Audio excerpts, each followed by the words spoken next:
नमस्कार, मैं हूं शीनम शर्मा। स्वागत है आप सभी का इस बुलेटिन में। विश्व हिंदू परिषद के केंद्रीय मार्गदर्शक मंडल की बैठक में आज धर्मांतरण को लेकर कानून, मंदिरों को सरकारी कंट्रोल से बाहर रखने और यूनिफॉर्म सिविल कोड जैसे मुद्दों को लेकर बात होगी। हरिद्वार में 2 दिन की इस बैठक में पहले दिन कुटुंब प्रबोधन यानी कि परिवार में बच्चों को संस्कार और शिक्षा पर बात हुई, जिसमें विश्व हिंदू परिषद के पदाधिकारी और देश के जाने माने संत और अखाड़ों के महामंडलेश्वर शामिल हो रहे हैं।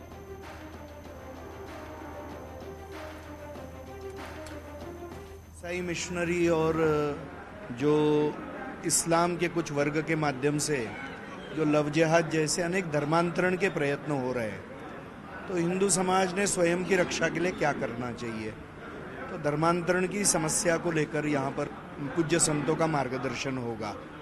साथ ही में मंदिरों का सरकारी कब्जे से मुक्ति होना और हिंदू समाज ने इन मंदिरों को संभालना, ये विषयों के बारे में भी कल चर्चा होगी।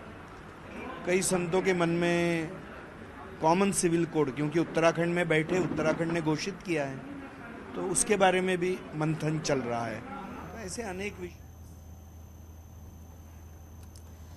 तो देखिए, आज वीएचपी का महामंथन का दूसरा दिन है और आज धर्मांतरण समेत यूनिफॉर्म सिविल कोड जैसे कई महत्वपूर्ण विषयों को लेकर चर्चा हो सकती है।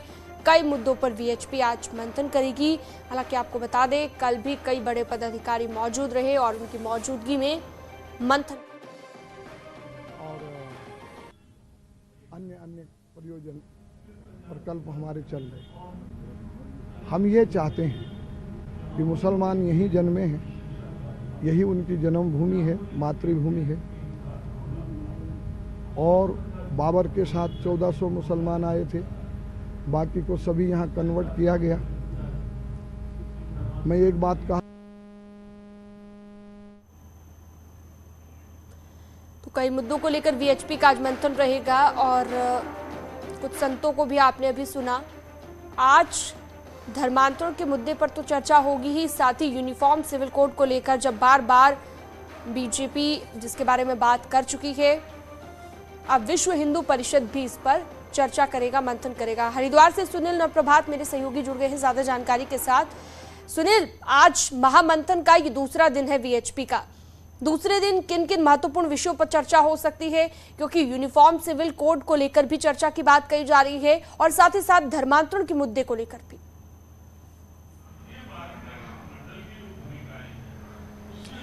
देखिए, अभी करीब 9:30 बजे के आसपास से ये मीटिंग शुरू हुई। इसमें देश भर से साधु संत, महामंडलेश्वर, तमाम जो धर्म अनुयायी हैं वो यहाँ पर पहुँचे हुए हैं। आप मेरे पीछे देखते हैं कि यही वो सभागार है जहाँ पर यह सम्मेलन चल रहा है और आज प्रमुख तौर पर धर्मांतरण के मुद्दे पर यहाँ पर बहस चल रही है। तमाम विद्वान जो अनुयायी हैं वो अपनी अपनी बात रख रहे हैं। मुख्य मुद्दा यही है कि आज देश पर बड़ा संकट मंडरा रहा है। ये तमाम वक्ताओं का कहना है कि जो तमाम तरीके से धर्मांतरण हो रहा है, खासकर आदिवासी क्षेत्रों का जिक्र किया गया कि आदिवासी क्षेत्रों में शिक्षा और स्वास्थ्य और विकास की मुख्य धारा से जुड़ने के अभाव में उन लोगों पर धर्मांतरण का खतरा बहुत ज़्यादा मंडरा रहा है। अधिकतर आदिवासी जो ईसाई मिशनरी में कन्वर्ट हो रहे हैं और उनको किस तरह से बचाया जाए, और ख़ासकर ये बात कही गई यहाँ पर कि जो मुसलमान यहाँ पर हैं वो कभी हिंदू थे, उनको कन्वर्ट किया गया। उनसे अपील की जा रही है कि हिंदू धर्म उनको आसानी से स्वीकार सकता है, बशर्ते वो अपना धर्म छोड़ें। इन तमाम मुद्दों को लेकर अभी तमाम वक्ता अपनी अपनी बात यहाँ पर रख रहे हैं कि किस तरह से हिंदू धर्म की रक्षा की जाए। ये मसला भी उठा कि भविष्य में जिस तरह से केंद्र में मोदी की सरकार है, उत्तर प्रदेश में योगी की सरकार है, ये कहा गया कि जिस तरह से समान विचारधारा की सरकारें जब तक सेंटर में बनी रहेंगी, केंद्र में बनी रहेंगी, तब तक हिंदू धर्म की रक्षा होती रहेगी। सभी साधु संतों ने एक स्वर में इस बात का समर्थन किया कि जब तक मोदी योगी की सरकार है, हिंदुत्व का झंडा बुलंद होता रहेगा। और ये बात कही गई कि तमाम राज्यों में भी इसी तरह की समान विचारधारा वाली सरकारें लानी पड़ेंगी ताकि हिंदू धर्म की रक्षा की जा सके। जी बिल्कुल सुनील, और तमाम जो धर्म अनुयायी हैं उनका पहुंचना शुरू हो गया है, जैसे कि आप बात भी अभी किसी से कर रहे थे।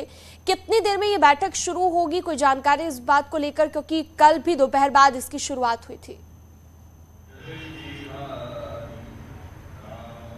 देखिए मीटिंग शुरू हो चुकी है, 12 बजे जाकर इसका समापन भी हो जाएगा। 1 बजे कंबाइंड प्रेस कॉन्फ्रेंस भी रखी गई है।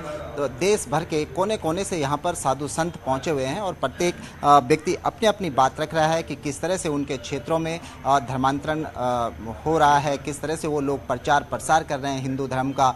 ये बात भी कहेगी कि आज जब केंद्र में समान विचारधारा वाली सरकारें आई तो जो लोग कभी सपने में भी नहीं सोचते थे कि कभी अयोध्या में भगवान राम का मंदिर बनेगा, वहाँ पर कोई क्लेश कोई झगड़ा हुए बिना ये शांतिपूर्वक ये पूरा कामधाम हो जाएगा, वो आज वहाँ पर हो रहा है। ये भी कई वक्ताओं के द्वारा कहा गया कि भविष्य में भारत की राजधानी जो हो वो अयोध्या को बनाई जाए और पूरे राज्यों का, सभी राज्यों के वहाँ पर प्रतीक चिन्ह के रूप में मठ मंदिर वहाँ अयोध्या में हो, साधु संतों के वहाँ पर निवास हो और एक बुलंद तरीके से एक बात जाए कि अयोध्या जो भगवान राम की जन्मस्थली है वो भारत की राजधानी बने। यानी कि कुल मिलाकर सम्मेलन का एक सार अभी तक जो तमाम वक्ताओं को मैंने सुना, हालांकि अभी कंटिन्यूस है, यहाँ पर एक ही बात प्रमुखता के तौर पर उठाई जा रही है कि हिंदू धर्म की रक्षा के लिए साधु संतों को भी मैदान में उतरना पड़ेगा, देश के कोने कोने में प्रचार प्रसार करना होगा ताकि जो धर्मांतरण का एक खतरा लगातार मंडरा रहा है उस पर अंकुश लगाया जा सके। बिल्कुल सुनील, कल भी तमाम जो पदाधिकारी हैं वो मौजूद रहे थे वीएचपी के, आज कौन कौन इस वक्त मौजूद है वहां पर? ये क्योंकि मंथन शुरू हो चुका है, जानकारी आप इस बारे में भी दे पाएं कि कौन कौन इस मंथन में शामिल हो रहा है?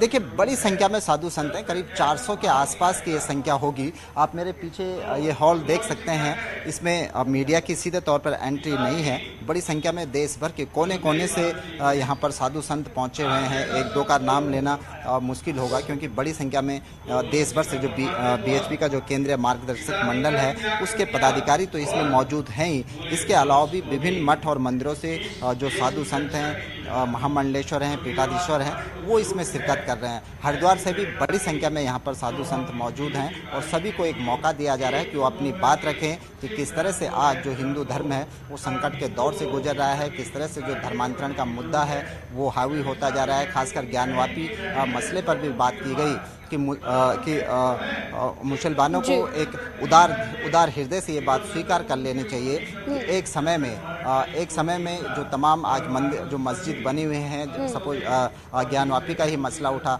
कि वो कभी मंदिर था, उसको आक्रांताओं ने तोड़कर वहाँ पर मस्जिद बना ली थी। ये अपील भी बहुत ही महत्वपूर्ण ये विषय है